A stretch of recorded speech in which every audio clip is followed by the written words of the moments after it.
दोस्तों, हमारी आज की कहानी है चाहे जो हो जाए अबॉर्शन नहीं कराऊंगी।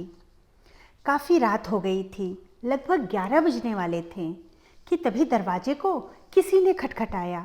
मोनिका ने दरवाज़ा खोला तो उसका पति कार्तिक खड़ा था। मोनिका को लगभग ढकेलता हुआ अंदर आया। दोनों बेटियां सो रही थीं। फिर मोनिका धीरे से बोली, आज आने में थोड़ी देर नहीं हो गई? कार्तिक बिस्तर पर बैठते हुए बोला, डॉक्टर से मेरी बात हुई है, कल जांच के लिए चलना है। अगर लड़की हुई तो अबॉर्शन की डेट ले लेंगे। कार्तिक ने लगभग अपना निर्णय सुनाते हुए कहा। कार्तिक और मोनिका के 2 बेटियां थीं।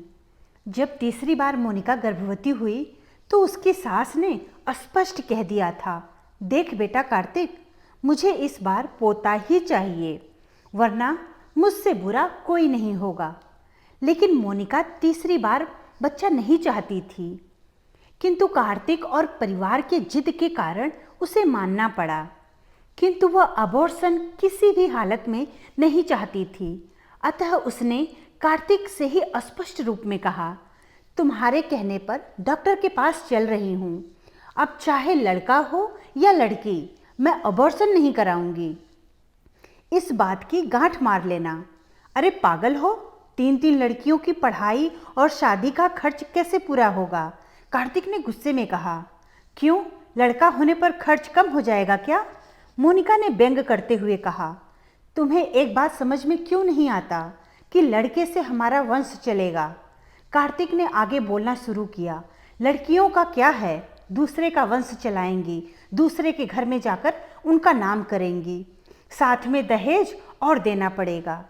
फिर मोनिका बोली, अच्छा, जब तुम दीदी को बेस्ट सर्जन का अवार्ड मिल रहा था तो किसका नाम हुआ था?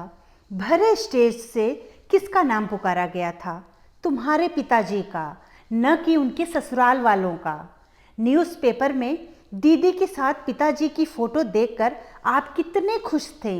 आपने ही कहा था, देखो मेरी बहन ने मेरे परिवार, मेरे पिता का नाम रोशन कर दिया। मोनिका ने कार्तिक को पुरानी बात याद दिलाई। और तुम तो इस घर के चिराग हो, वंश आगे बढ़ाओगे। तो तुम अपनी उपलब्धियां बताओ, तुमने इस घर के लिए क्या किया? कार्तिक, ये सिर्फ कहने की बात है, लड़की और लड़के में क्यों फर्क करना? मैं तो अपनी दोनों बेटियों से ही खुश हूँ, किंतु आपकी जिद के कारण ये बच्चा आया है। अब ये लड़का हो या लड़की, उसे अच्छे मन से स्वीकार करो। मोनिका ने कार्तिक को प्यार से समझाते हुए कहा। लेकिन मम्मी कैसे मानेंगी? मम्मी का भय कार्तिक के चेहरे से स्पष्ट झलक रहा था। मोनिका ने कहा, तुम उसकी चिंता मत करो, मैं उनसे बात करूंगी। फिर चिंतित कार्तिक पूछा, क्या बात करोगी? फिर मोनिका बोली, मम्मी से तो मैं नहीं करूंगी, उनसे बात दीदी करेंगी। दूसरे दिन मोनिका की ननद ने अपनी मम्मी को फ़ोन किया और बोली, मम्मी, आपको एक ज़रूरी बात बतानी है। कल हमारे पुरोहित जी घर पर आए थे, तो मैंने अपने साथ साथ कार्तिक के बारे में भी पूछा, तो उन्होंने कहा कि अगर अबॉर्शन करवाया तो कार्तिक की जान को खतरा है। इस समय उसकी ग्रह दशा बहुत खराब चल रही है। ऐसी स्थिति में किसी भी तरह का रिस्क नहीं लिया जा सकता है। बेटी के इतना कहते ही कार्तिक की माँ सकते में आ गई। नहीं बेटी, हम अबॉर्शन नहीं कराएंगे, चाहे बेटा हो या बेटी।